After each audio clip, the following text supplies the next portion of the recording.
Hey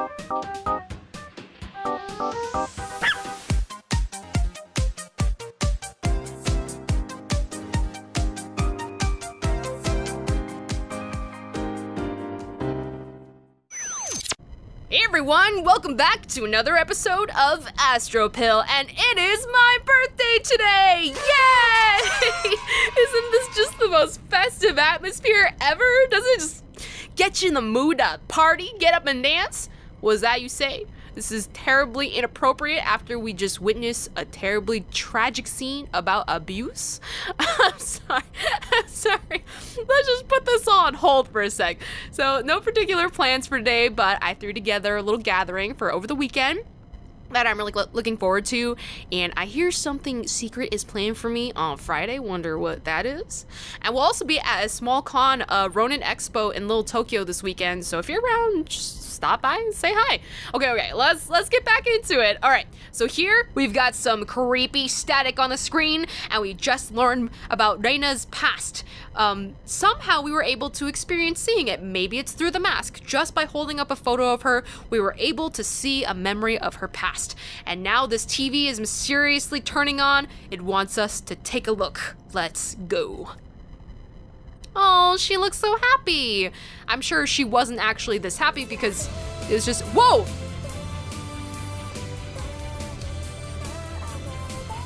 Someone's actually singing! Oh my god, is it telling us to look away because it's gonna be really scary? Or do we just enjoy it for as long as we want to? Let's just listen to it for a little bit.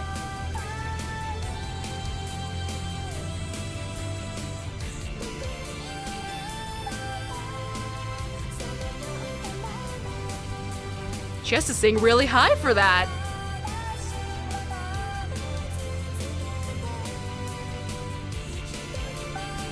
Okay, that's probably enough. I'm enjoying it though. I'll listen to the full thing later. Cool, all right, well, let's look away, and we're probably gonna have some scary things in the room, because that always happens, right? The moment you turn around, things that weren't even in your peripheral before, there they are. Looking away. Oh, okay, nothing, we're good.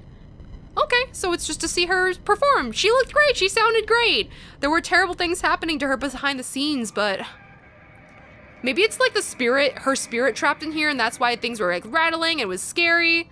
I don't know. Okay, let's keep walking around, see if there's anything else in any of these other rooms. There's no more noise, Ito. There's no more noise. Oh, it's this door now. The noise stopped. I guess we're just looking at memories in each door. Whoa, what the heck? Is that her spirit or something? Oh, okay, I see. Damn it, Ruby. Can't stand to see you like this. You're not gonna feel better staying cooped up in here. Listen, I got you that photo shoot lined up tomorrow. The one with Masa. Are you even listening? Don't make me go back. I don't want to go out. Let me stay here. What's wrong with you? Please, don't make me. I'm afraid to go. Far as I can tell, all you're afraid of is success. I've fallen over myself to make you a star, but you'll never get anywhere if you lock yourself away. What? You're not gonna say anything? You can't treat me this way. I gave you your name, your music, and damn near everything else. Oh, but you think you're special, right? Let me break it to you, honey. You're not. There's loads of other girls in this business just like you, and they do what they have to without complaining about it. They understand how important it is to keep clients happy. And I'm sorry it's not all butterflies and flowers, but you're not some naive little girl anymore. You're a woman now. Hey, Earth to Ruby! I'm trying to give you some advice here and you're not even listening! Reina. My name is Reina. What'd you just say? Reina? Who's that? Oh yeah, that was the name of some pathetic little foster girl I picked up. You want to go back to being her? Just say the word and I'll throw you out there myself. If you think you've got it so bad now, let's count the seconds between you hitting those streets and being back in foster care or dead in some gutter. Not so talkative now, are we? Reina? Or is it Ruby? The girl who was successful. The girl who could make it if she would just do what she was told! Sorry. I'm sorry. I lost my temper. But you gotta see things my way. You were special, you know that? I see. I saw so much potential in you. Such a beautiful young girl. I wanted to raise you up and show you what life could be. Then you reject me and everything I can offer you. It's a damn shame. You're still pretty, Ruby. So pretty. But not when you mope around. Look, I get it. You're a teenager and you want to cry it out, right? Fine, but when you're done with that, you're going back out there. You think I want to send you to all these little meetings with Masa and guys like him? I'd rather you were successful so we don't have to do that. I'm on your side. If you'd work harder, you wouldn't have to do things like that. Stop. Stop crying! You're not a child anymore! I just want to go home. Home? Where do you think you are? You are home! This is as good as it's gonna get for a girl like you. Tomorrow, you're gonna go there with Masa and do whatever it is he tells you to do. You'll stop this crying and you'll start making some money. Maybe it was a mistake to think you'd end up being special. Turns out you're just another disappointment. Another whore. Oh no, Reina! This is so sad. Holy crap. It kind of makes me think of, if you guys know about, crap. Why am I not remembering his name right now? Brilliant director, very sadly passed away recently. He directed movies like Paprika, Perfect Blue, and those kinds of movies. Perfect Blue had to do with an idol who broke away from an idol group to become individual singer, solo singer, and she had to learn, like, I guess in the idol group everything was very innocent, it was all about image, stuff like that, and then she found out life was very different when she tried to change industries, and she had to do a bunch of things she didn't want to do, and yeah, you know, this is really what that reminds me of, and it was, like, disturbing and very, like, poignant. You guys should check out Perfect Blue. It's a strong movie. There's something lying on the mattress. It's a newspaper article dated October 24th, 2004. The article's title, One-Hit Wonder Ruby Commits Suicide. That can't be. That was over 10 years ago. Her real name was withheld from the press, but her picture is there. According to the article, Higashi went to her room and found it locked. He called to her. She didn't answer. I thought she must have been tired, he said. She'd been working hard on a new song. He only forced the door when he noticed the smell, where he found her hanging from the rafters. She'd hung herself almost 2 days before. Probably in this room. There's more. Though Mr. and Mrs. Higashi had adopted her years before, Ruby was not made to work and loved being an idol more than anything in the world. Her song, Look For Me, will go on sale again this month, with all sales going to various suicide prevention charities. I've read enough. The sadness that's in this room is the same awful feeling I felt in the sewers. Is it Reina's? Is this what I was supposed to see?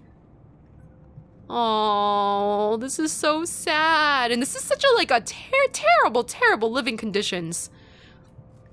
So was this whole, is this whole complex belonging to her, I guess? Just these 3 rooms, belong to them for some reason? Oh, I can't go in this room? Why not? I guess it's time to go. Let me take another brief look around. This is so sad. I mean, at the very, not that there's nothing redeemable about that situation, but I am glad that she wasn't experiencing, sexual abuse from her, I suppose, father figure. I guess they say that Higashi adopted her. I'm glad that wasn't an issue. I had a feeling that would have been. Obviously, she had a lot of terrible things going on. He wasn't supportive. He was a terrible person. But I'm glad that she at least was able to take a tiny, have some time to herself at some points. I feel sick. That monster. How many girls did Higashi pass around and abuse before she murdered him? Yeah, so I guess, he did abuse them, though. God! This sucks! And Reina, she looked the same as she does now. 16 years old. A child.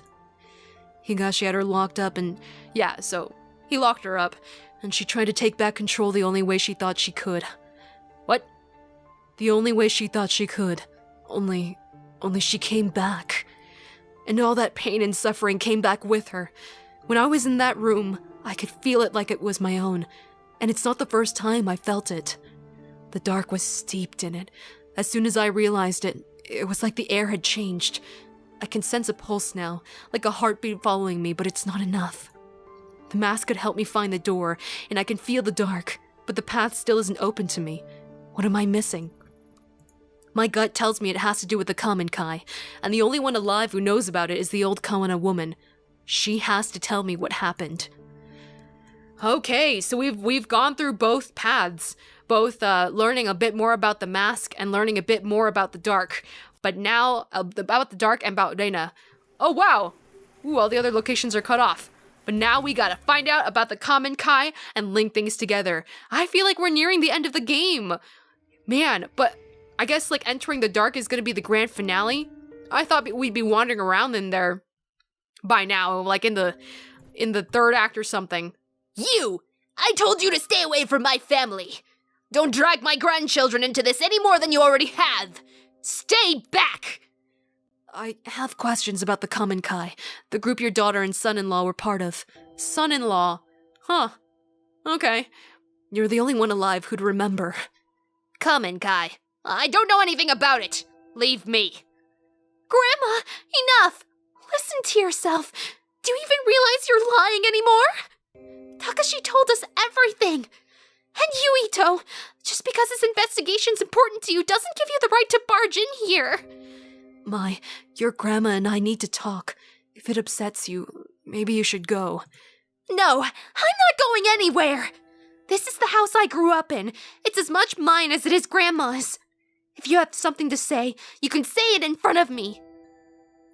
Only a little while ago, I found out my parents died in some cult, and no one even knows why. You think hearing that was easy for me?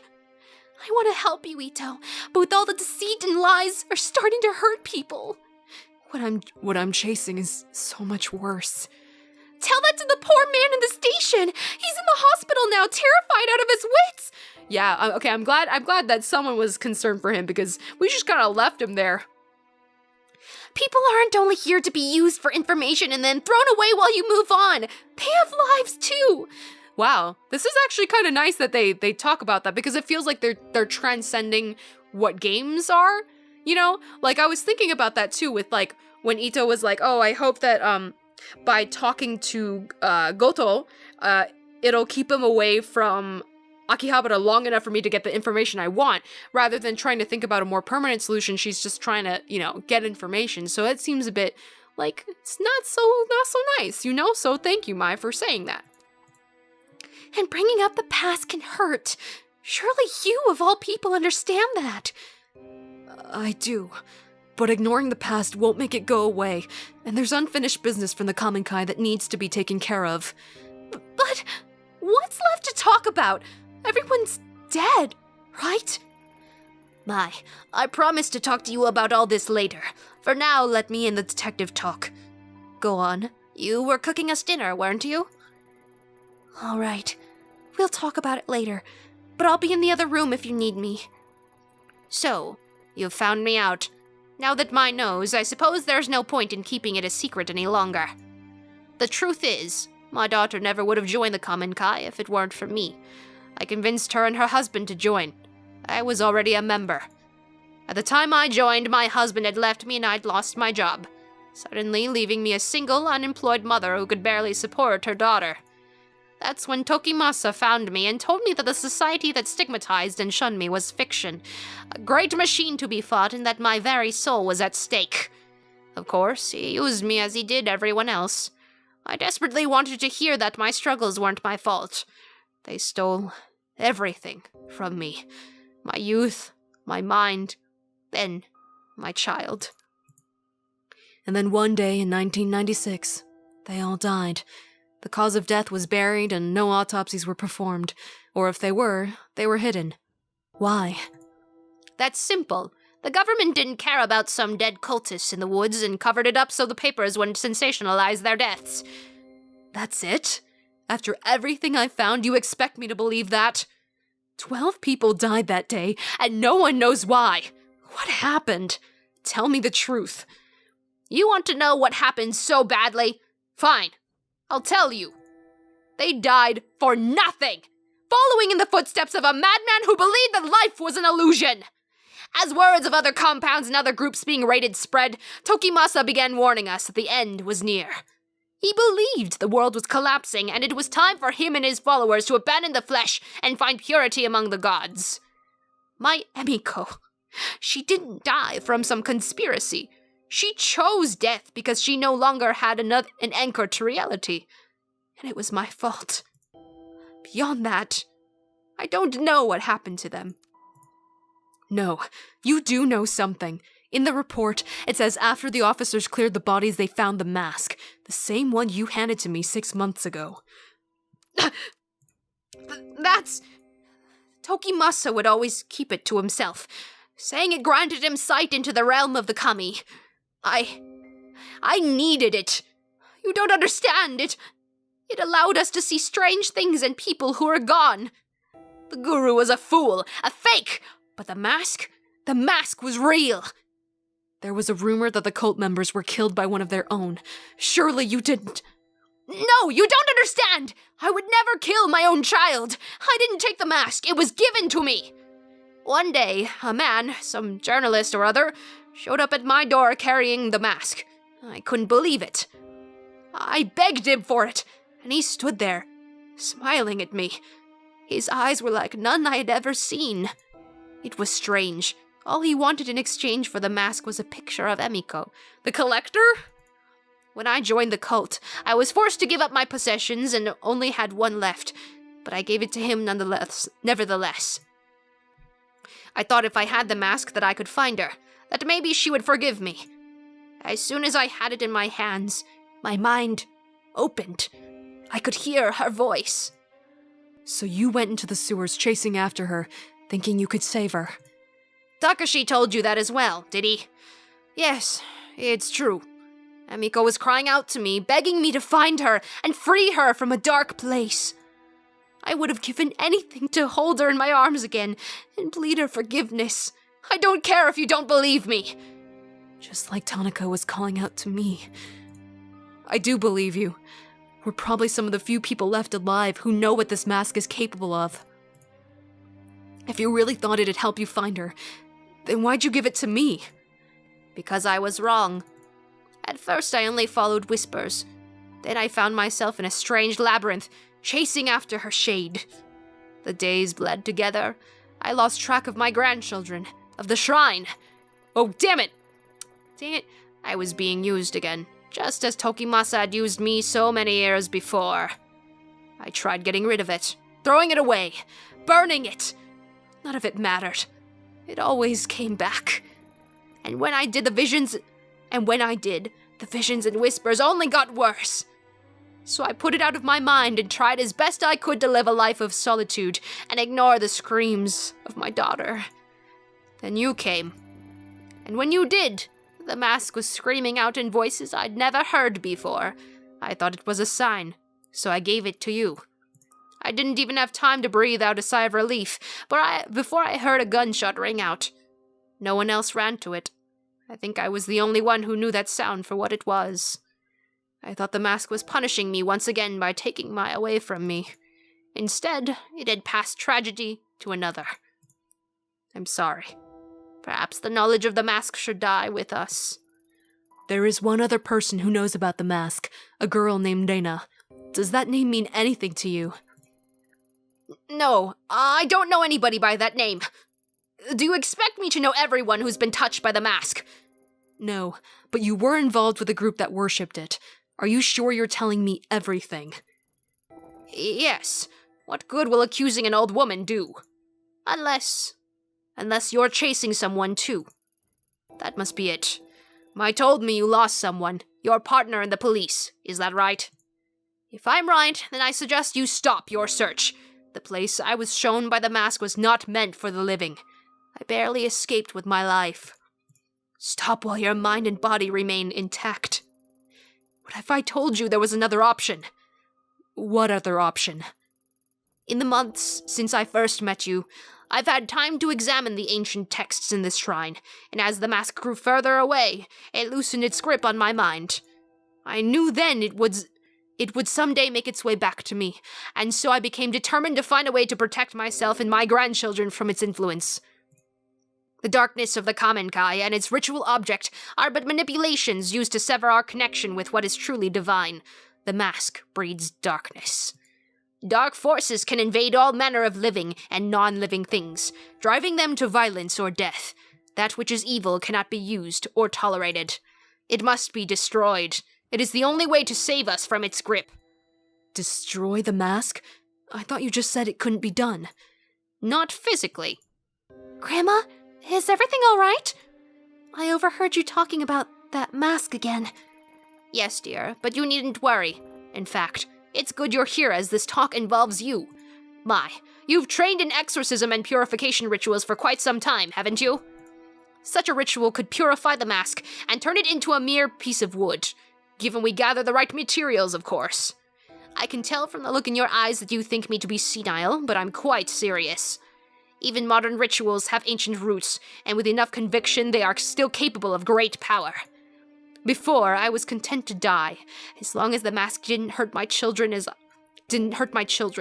I was too feeble to do what was necessary myself. But now, seeing you here, I see a second chance to do what is right.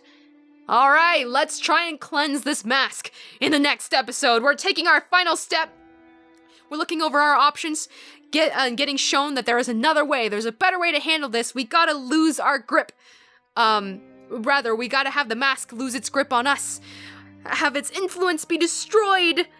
We may have to accept that we're just never going to see Tanaka again. What we're chasing is just a shadow. It's not really him. But we have to rid the world of this evil! Let's do it together in the next episode. Gosh, this is just so much! Getting off that train track for a quick second, let's go back to talking about my birthday, huh? Yeah? You know what I like? Ninjara. You know what else I like? Art of Ninjara. You should draw me Ninjara. I am very seriously joking about this, half joking, but even if it's on a sticky note and you took 2 seconds to draw it, you know what? I've bought 2 things of him that exists on the internet made by other people, 3 of them being mine, 3 of them being things I've made.